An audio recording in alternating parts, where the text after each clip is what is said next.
and play someone off the park. All you're doing is justifying how good you are, and you're going and confirm with each other, oh yeah, we're brilliant players, aren't we?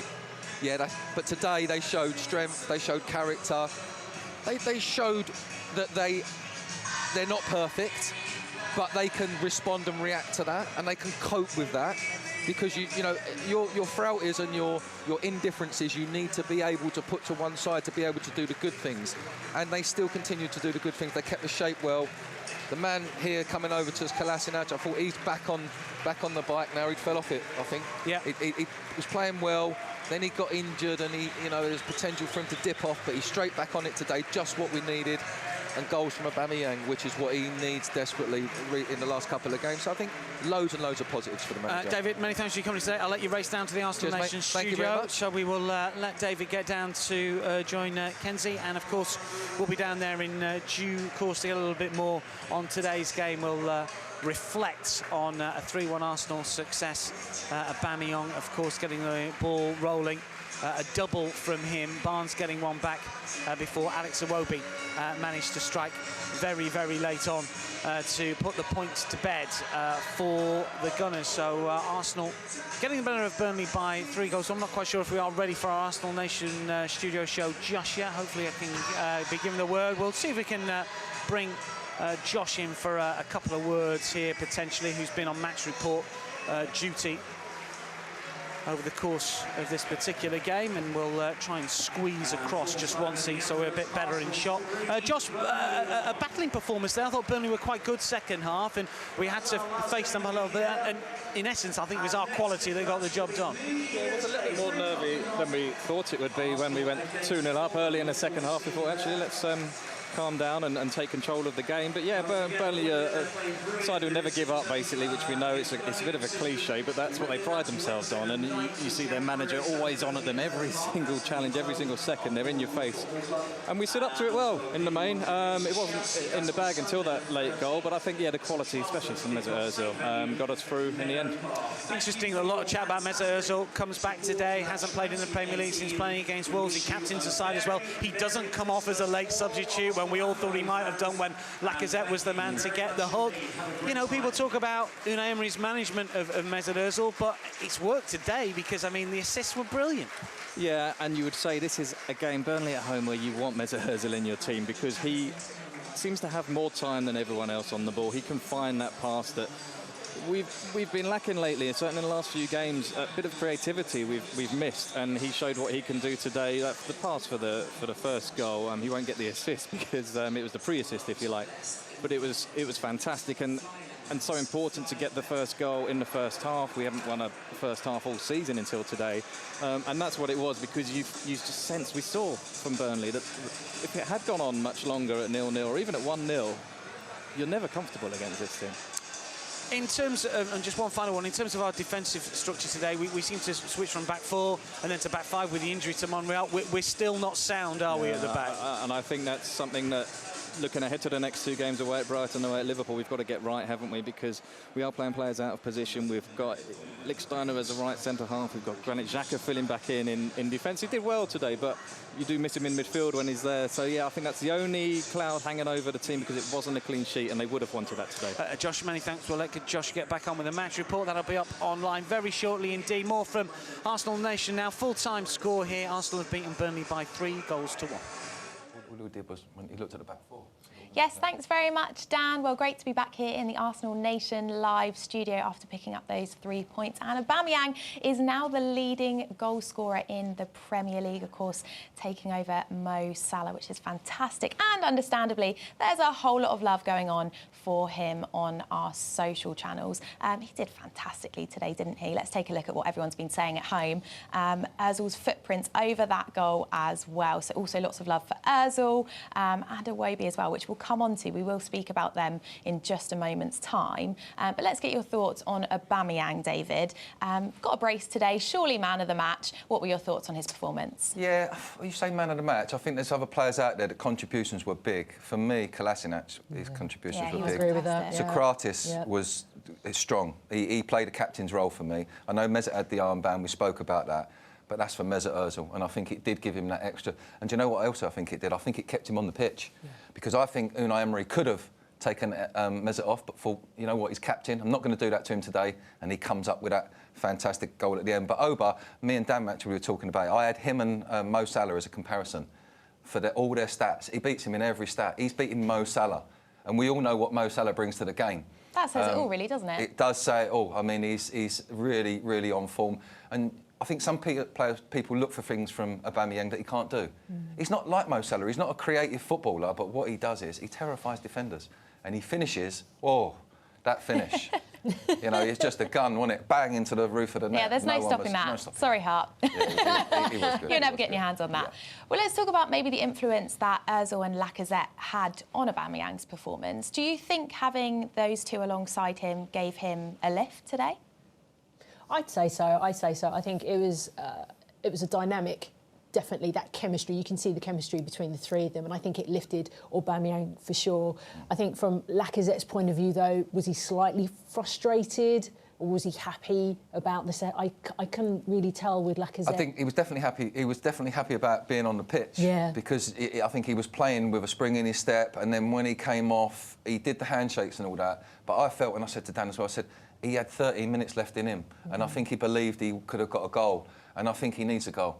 I think when Oba's scoring, he needs to be scoring. He's providing a good assist and that. You know, his stats are still going to go up after today's game.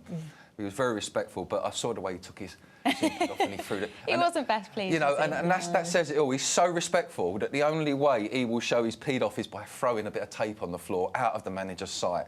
He ain't throwing his shirt at the bench. You know, he ain't kicking a water bottle over or not shaking the manager's hands because he knows the decision was the right decision. He's a proper team player, though, yeah, isn't he's a team he? player. He is Goes a back to team what we player. said. It also comes back to Unai Emery demanding that element of respect from them, and that there is that mutual respect between players and manager, isn't there? There is. But actually, I think we've got your opinion on Aubameyang. Let's hear what you guys at home have been saying. James has said, again, the much improved Kolasinac at the heart of a brilliant move. Aubameyang strikes with ferocity and retakes the lead in the Golden Boot race. I said it from the beginning of the season. He's in it for the Golden Boot. Aubameyang is something else. Fire emoji. I just love the bromance that exists between Laka and Oba. That celebration of theirs epitomises unity. And this is a display here from Oba's first goal. Let's talk about that one.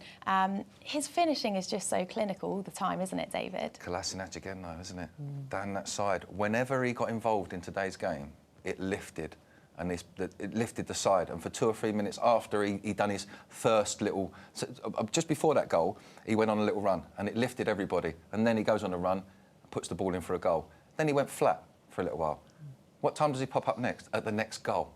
So, you know, there's a key feature there. When Kolasinac is on the money, the team rise to it because he's so powerful, and he drives the team forward. You know, that's why I said, really, for me, there are other players than Oba who would get that man of the match for their contribution to what the team meant. But interestingly as well, got to say, when Ozil went down, when he wasn't fouled in the middle of the pitch, and this happened several times with other incidents, Unai Emery's first thought, he didn't argue with the ref, he didn't look at the fourth assistant, he went straight to his back four, started pointing at the back four, get yourself sorted. Yeah. Get yourself sorted. He kept doing this, didn't he? He kept sticking his arm out in front of them and just going, get back there, that decision's been made, and because he knows in the last few games, that's where we've come undone, when we've switched off, when we've left the back four exposed. And there was a couple of times today they were exposed at the end, when Burnley had chances, and what happened? Kolasinac came over and gave Guendouzi a right volley, and Sokratis went in and told Torreira, don't you go running out there, do your job here. Everyone is pulling together for that, to get that result, and that was a big thing I pulled out of the game today. Yeah, we do seem to be talking about similar names, don't we? Aubameyang, Ozil and Kolasinac, sorry. So we will be speaking more about them in a moment. But let's keep the chat on Aubameyang for now. How great is it to have a forward that you just know will just bury the ball home from the spot? Oh, just... It lifts the weight off your shoulders, for sure, because it gives you confidence. You know you have... we have an immense talent, and we should be squeezing every drop of talent out of that player, because he is, for me, one of the best players of the Premier League, as you know, with Hazard and Salah too. He should be up there. He deserves to be up there. And I love that when I see his name on the team sheet, because I know he will take every opportunity to try and get a goal. And I love that celebration between him and Lacazette as well. It's a joy to watch. Yeah, I think what you've got to do is, when you've got a player that's on form, you've got to showcase him, all right? You've got to divert things towards him, get him involved in the game.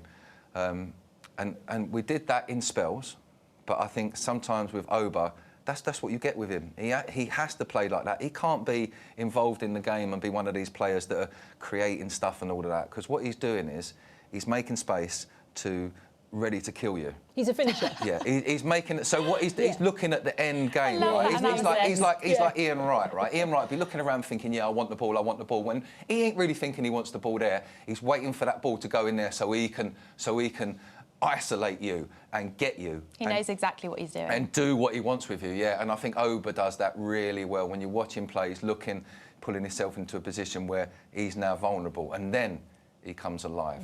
And I think that quality, like I said, it's another quality when you look at the top players in the Premiership. He is one of the top at that particular thing. Well, it's interesting you use the phrase there that Aubameyang just comes alive in particular moments. And another player who does do that is Ozil. Not necessarily a masterclass from him today, but he does just have those moments of brilliance, doesn't he? And actually, against a team like Burnley, who are a tough side to break down, I think you need a player like that, don't you, to kind of create those moments of creativity and produce goals. Do you think, Anne-Marie? Absolutely. He has been immense for me today. He's played such a significant part in the game. A, it's going to boost his confidence.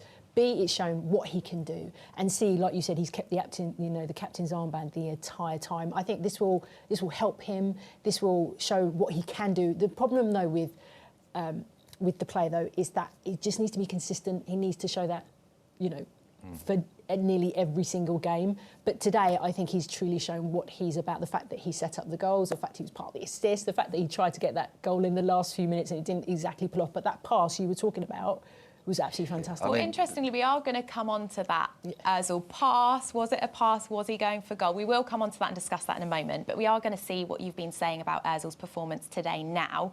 So I absolutely love this. What normal people see and what Ozil sees. He just knows the game so well. He's so creative. A tweet here from One Love Arsenal. Will you just take a moment, appreciate how Ozil played that ball to Aubameyang's second goal? Cheeky little jump. Absolutely love that. And a tweet here from Charles. Majestic from Ozil again. Lovely finish from Iwobi. Happy Christmas. Certainly is a nice way to finish before the festive break. Obviously a busy spell for the Gunners over Christmas in the Premier League. But let's just go back to what we were saying about Ozil with the passes. It's just, and that run, he's just unstoppable in moments, isn't he? In moments, yeah, like Anne-Marie touched on, it's not, unfortunately, he's not there for the whole game. Yeah. But I don't think he can be, because it'd be like the maestro in front of the orchestra then, wouldn't it? And you can't be that person, not in a football pitch, not a football match. There's 11 other people trying to stop you. But what he does is, when he starts to play like that, he draws 3 players to him because they're so worried about him. Then that creates the space around him. So when he's not in the game, on the ball, but he's playing well in the game, he's done a couple of things that are good, he's got people's attention. Whereas we see him in other games when he gets knocked to the floor in the first 5 minutes and he's like, and he don't want to get up, and then players just slap him around for the whole game, right, and he don't get involved. That's what the people out there get frustrated with.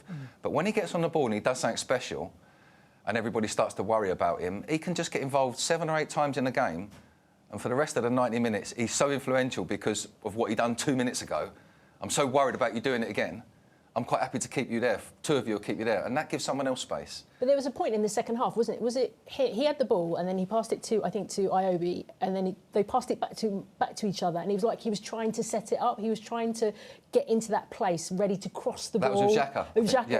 Xhaka going backwards and forwards. Everyone was like, "Wow, this is amazing," because they're passing the ball between each other, and then he gets the ball and then he crosses it because he was waiting for that moment. Yeah. And that's what he's doing. He's bringing people onto him, because eventually you will. You will, the best draws people to you've got to stop him. And it does take 2 people. No one can stop him on their own. For the goal, for the Iwobi goal. Yes, I'm going to ask you, did he mean that pass to Iwobi? So, before the pass, what about the drop of his shoulder? Come on. That one nearly touched the floor. It was like, hey, like that. It was lovely to watch. But I was just thinking, pass it, or was he going for goal? I think he was absolutely not going for goal. There's no way in the world he was going for goal. He was chopping it through that space.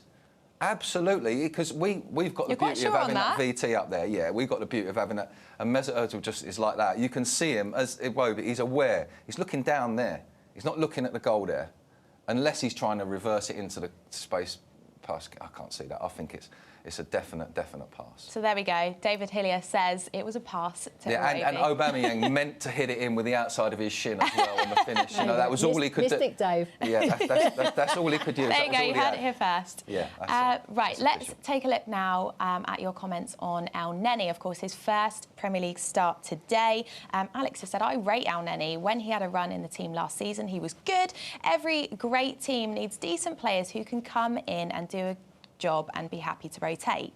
Another comment here, people make fun of Elneny because he's not special, but I'd argue it's extremely hard to be a spot starter. Another comment, I think, as well, Elneny and Guendouzi in midfield. Now, I'm going to ask you guys, it's interesting, those comments, because it is actually quite useful to have a player like Elneny who maybe knows he's not going to start every game, but Unai can perhaps say to him, right, you're not starting for these 3 games, but actually I need you to come in here and play against Burnley. Do you think that's a fair comment? I think it is, but I think Arsenal have got probably too many of those players. I like players to have positions and be, you know, defined. Know their jobs. Yeah. But then do you think that's perhaps Unai's influence, and maybe that's what Unai wants? Well, I don't think Unai's got much of a choice at the moment because he's inherited all this. You've got to remember that. He's inherited everything that, apart from Torreira, that he's brought in, really. He's inherited most of it, and Sokratis. I think he's doing the best he can with a group of versatile players. And I think it suits him at the moment. It's OK, but I think he would rather have players in nailed-on positions. And I think from Elneny's point of view, to come in the side after being what he would have been, he would have stepped into second choice had players not been brought in. Guendouzi's come in, Torreira's come in. He sees himself fourth choice now. He's got Xhaka in there. He's behind them all, and he comes in, plays a game, and he's on the money. You know, he's willing to do it for his team. I think that's fantastic. And you do definitely need players like that. But the key word in that last tweet was the word good. Arsenal need good players like that, and I would disagree. Arsenal need great players to win the league. You need good players to be fifth, but you need great players. You need great players to be in that top. I don't disagree with the word. Spot. Yeah, I agree 100%. And I'm not taking anything away from Elneny, because he's a good player, but he's not a great player. You know. But his first Premier League start. Oh no, I'm not looking.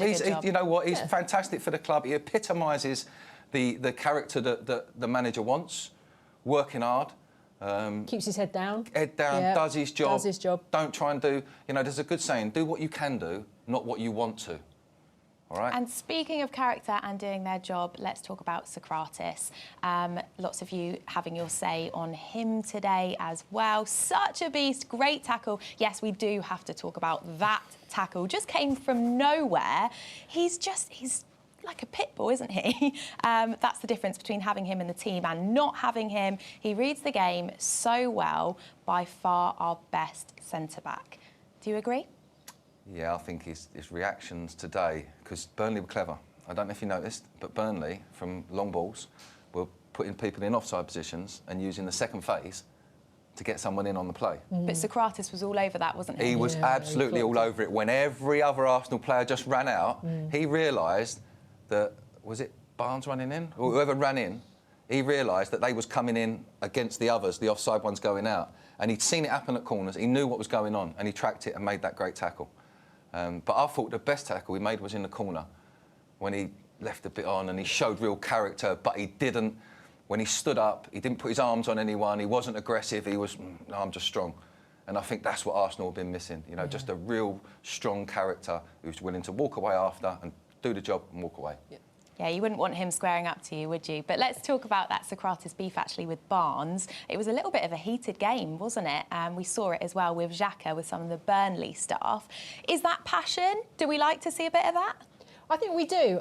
Because I think for both teams, both teams needed to win this game, that is for sure. And, you know, obviously Arsenal have done that today.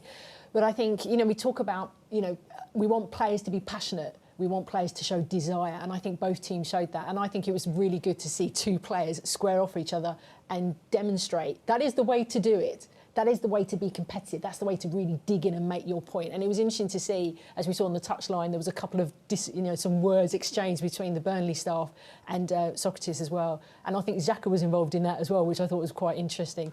But yeah, I like that. I like that because it shows real desire and real drive. I think the because manager they want as to well. protect it. And I was just about to say, you certainly seem to enjoy that. Emery was in the box. I was watching him in his technical area, and then one of the Burnley coaching staff have got up and started saying he's done this and that to him. He's elbowed him when he's gone down, and Unai Emery has told him to sit down, go away, this, that, and the other.